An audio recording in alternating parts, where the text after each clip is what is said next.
आपल्या माध्यमातून माझं सरकारला एकच निवेदन आहे, भुजबळ साहेब कुठल्याही चुकीचं काम करत नाही आहे.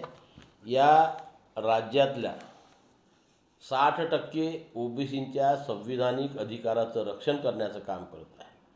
जेव्हा आंदोलनकर्त्यांकडे वारंवार भुजबळ साहेबांवर टीका होत होती, तेव्हा त्या टीकेला उत्तर देणं हे मला आवश्यक आहे आणि माझ्या समाजाचं हितरक्षण करणं माझं कर्तव्य आहे.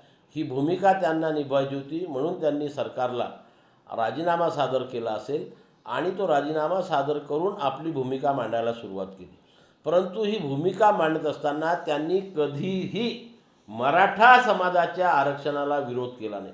वारंवार ते सुद्धा आणि आम्ही सुद्धा एकच म्हणतो की मराठा समाजाला आरक्षण मिळालाच पाहिजे, परंतु आमचा हा परंतु शब्द महत्त्वाचा आहे की आम्हा ओबीसीला जे 27% आरक्षण मिळतं त्या 27% आरक्षणाला कुठेही धक्का लागता कामा नये, ओबीसीतून मराठा समाजाला आरक्षण देता कामा नये आणि सरसकट कुणब्यांची प्रमाणपत्रसुद्धा देण्यात येऊ नये.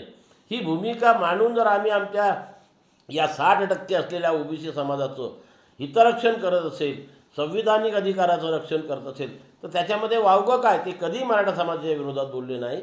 आणि म्हणून त्यांच्यावरती जर कोणी एक व्यक्ती वारंवार खालच्या दर्जाच्या भाषेमध्ये बोलत असेल, वेगवेगळ्या प्रकारचे आरोप त्यांच्यावरती विविध व्यक्तींकडून लावल्या जात असेल, तर त्याला प्रत्युत्तर देणं या देशातील प्रत्येक नागरिकाचं कर्तव्य आहे आणि तेच कर्तव्य ते पार पाडत आहे. म्हणून त्यांचा राजीनामा सरकारने स्वीकारू नये हेच निवेदन मी आपल्यामार्फत करीन. आणि जर तशा प्रकारची वेळ आली आणि या भुजबळ साहेबांचा राजीनामा सरकारने स्वीकारला, तर या राज्यातील प्रत्येक ओबीसी आजही आहे आणि उद्यासुद्धा भुजबळ साहेबांच्या पाठीशी सक्षमपणे उभा राहील आणि त्यांचा बचाव करेल.